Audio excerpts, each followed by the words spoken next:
Students నమస్కారం. గుమ్మడి study circle, నేను మీ విద్యాసాగర్ గుమ్మడి. ఇప్పుడు మనకి భారతదేశ స్వాతంత్ర సంగ్రామంలో ఎంతోమంది నాయకులు మనకు భారతదేశంలో తిరుగుబాటుకు నాయకత్వాలు వహించడం, అంటే ఇంగ్లీష్ వారి మీద స్వతంత్రం కావాలని, అలాంటి వారికి భక్తులుగా పిలువబడినటువంటి కొంతమందికి కొన్ని బిరుదులు ఉన్నాయి. వారిలో ముఖ్యంగా కొంతమందికి ఉన్నటువంటి బిరుదులను మీకు చెప్పడం జరుగుతుంది. మనకి తెలుసు, మొట్టమొదటిసారిగా చాచా అంటారు. అది చిన్నపిల్లల దగ్గర నుంచి కూడా అందరికీ తెలుసు. చాచా అనగానే జవహర్లాల్ నెహ్రూ. అలాగే మహాత్మా అనగానే మోహన్ దాస్ కరమ్చంద్ గాంధీ. తర్వాత నేతాజీ అంటే మన భారతీయులందరికీ కూడా మొట్టమొదట ఇష్టమైనటువంటి ఐఎన్ఏ అనేటువంటి దాన్ని స్థాపించడం. తర్వాత ఆ ఐఎన్ఏ ద్వారానే ఆజాద్ హిందూ ఫౌజ్ అనేటువంటి సైనిక వ్యవస్థను స్థాపించడం, భారతదేశానికి స్వాతంత్రం కొరకు ఆంగ్లేయుల మీద తిరగబడతాం. ఆయనే సుభాష్ చంద్రబోస్. నేతాజీ అనగానే సుభాష్ చంద్రబోస్. అలాగే సర్దార్ అనగానే మనకి తెలుసు, ఈ సర్దార్ అంటే సర్దార్ అని అంటాం, అలాగే ఉక్కు మనిషి అని అంటాం. ఆయనే వల్లభాయ్ పటేల్.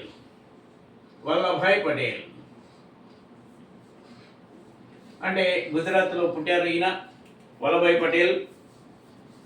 ఆయన్ని సర్దార్ అని, ఉక్కు మనిషి అని పిలవడం జరిగింది. అలాగే లోకమాన్య అనగానే మనకి బాలగంగాధర్ తిలక్. లోకమాన్య అంటే బాలగంగాధర్ తిలక్. అలాగే ఆయనకి ఇంకొక పేరు ఉందండి, భారత అశాంతి పిత. ఎందుకంటే ఆయన్ని ఎన్నోసార్లు జైల్లో పెట్టడం, మాండలి అనేటువంటి జైల్లో పెట్టడం, చాలా కాలం ఖైదీగా ఉంచడం, ఈ విధంగా చేసి ఆయన భారతదేశానికి ఎనలేని సేవలు చేసినటువంటి లోకమాన్య అని పిలువబడినటువంటి అశాంతిపితగా ఆయన్ని అంటారు, బాలగంగాధర్ తిలక్ని. అలాగే పండిట్ అంటే మీరు అనగానే పండిట్ అనగానే జవహర్లాల్ నెహ్రూ అంటారు, కానీ కాదు. పండిట్ అంటే మదన్ మోహన్ మాలవీయ, ఎంఎం మాలవీయ అనేటువంటి ఆయన్ని పండిట్ అని పిలుస్తారు. అలాగే పంజాబ్ కేసరి అనగానే లాలా లజపత్ రాయ్. సైమన్ కమిషన్ వచ్చినప్పుడు భారతదేశానికి సైమన్ గోబెక్ అని నినదించడం, వారు కొట్టినటువంటి దెబ్బలకి ఆయన చనిపోవడం కూడా జరిగింది. అందువల్ల ఆయనే మనకి పంజాబ్ కేసరి అని పిలుస్తాం. అలాగే ఇంకొకటి ఆంధ్ర కేసరి. పంజాబ్ కేసరి లాలా లజపత్ రాయ్, ఆంధ్ర కేసరి వచ్చేటప్పటికి మనకి టంగుటూరి ప్రకాశం పంతులు, ఆయన్ని మనం ఆంధ్ర కేసరి అంటాం. అలాగే దేశబంధు అనగానే మనకి సిఆర్ దాస్ అంటే చిత్తరంజన్ దాస్. ఈయన కూడా మనకి స్వాతంత్రోద్యమంలో విశేషమైనటువంటి సేవలు చేయించి భారత జాతి కోసం, ఔన్నత్యం కోసం పాటుపడినటువంటి వ్యక్తి. అలాగే దీనబంధు సిఎఫ్ ఆండ్రూస్ అండి, ఈయన దీనబంధు అని పిలుస్తారు. భారత కోకిల అనగానే ఒకే ఒక మహిళ, సరోజినీ నాయుడు. అందువల్ల మనకి ఇంకొక వ్యక్తి ఉన్నాడు, అంటే ఆయన్ని the grand old men of India అని అంటారు. ఆయనే దాదాబాయి నవరోజీ, భారత పురు వృద్ధుడు అని పిలుస్తారు. అందువల్ల వీరందరూ కూడా భారతదేశంలో స్వాతంత్రోద్యమంలో వారి ప్రాణాలను త్యాగం చేసినటువంటి పరిస్థితి కూడా ఉంది. అలాగే ఇంకొక మహిళ చాలా చాలా ఇంపార్టెంట్. ఈవిడ మనకేంటంటే విప్లవకారుల మాత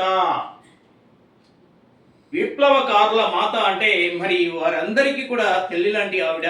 ఆ విధంగా పిలిచేవారు మేడం బికాజీ కామా. ఈవిడ మనకి భారత విప్లవకారుల మాత అని అన్నారు. అలాగే సరిహద్దు గాంధీ అనగానే ఖాన్ అబ్దుల్ గఫార్ ఖాన్ అంటే ప్రస్తుతం పాకిస్తాన్లో ఉన్నటువంటి ప్రాంతంలో పుట్టారు. ఖాన్ అబ్దుల్ గఫార్ ఖాన్ చాలా హైట్ ఉంటారండి. ఈయన ప్రముఖ ఫ్రీడమ్ ఫైటర్. అందువల్ల దక్షిణ భారతదేశ కురువృద్ధుడు అని చెప్పని ఒక ఆయన్ని పిలుస్తారు. అతనే ఎస్ సుబ్రహ్మణ్యం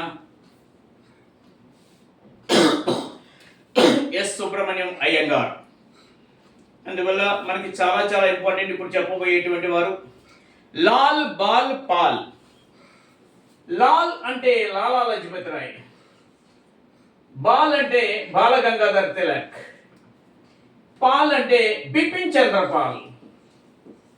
ఈ విధంగా ఈ ముగ్గురిని లాల్ బాల్ పాల్ అని పిలుస్తారు. Very famous. అందువల్ల వీరందరూ కూడా మన భారతదేశానికి ఆణిముత్యాలు లాంటి నాయకులుగా చలామణి అయి తమ జీవితాన్ని మన భారతదేశ స్వాతంత్ర సంగ్రామం కోసం మరి కొంతమంది అసువులు బాశారు, కొంతమంది జైళ్ళలో మగ్గి చనిపోవడం జరిగింది. ఈ విధంగా మన భారతీయులని చెప్పుకోవడానికి మనం గర్వించదగ్గ మహనీయులు. ఈ వీడియో మీకు నచ్చినట్లయితే లైక్ చేయండి, షేర్ చేయండి, సబ్స్క్రైబ్ చేయండి, కామెంట్ చేయండి. ముఖ్య గమనిక, ఆన్లైన్ క్లాసెస్, ఆఫ్లైన్ క్లాసెస్ త్వరలో ప్రారంభిస్తున్నాము. అదేవిధంగా మచిలీపట్నం పరిసర ప్రాంత విద్యార్థులకు ఒక సదావకాశం ఉంది. ఈ మచిలీపట్నం ప్రాంతాల్లో ఉన్నటువంటి వారు ఎవరైనా కూడా మరి క్లాసులు కావాలని చాలామంది అడగడం జరగడం వల్ల వారి యొక్క సౌకర్యార్థం మేము త్వరలోనే రెగ్యులర్ క్లాసెస్ మచిలీపట్నంలో ఉదయం నుంచి సాయంత్రం వరకు 3 బ్యాచ్లు కండక్ట్ చేస్తున్నాము. అది తొందరలోనే మీకు ఆ డేట్ అనౌన్స్ చేస్తాం. నమస్కారం. గుమ్మడి స్టడీ సర్కిల్. నేను మీ విద్యాసాగర్ గుమ్మడి.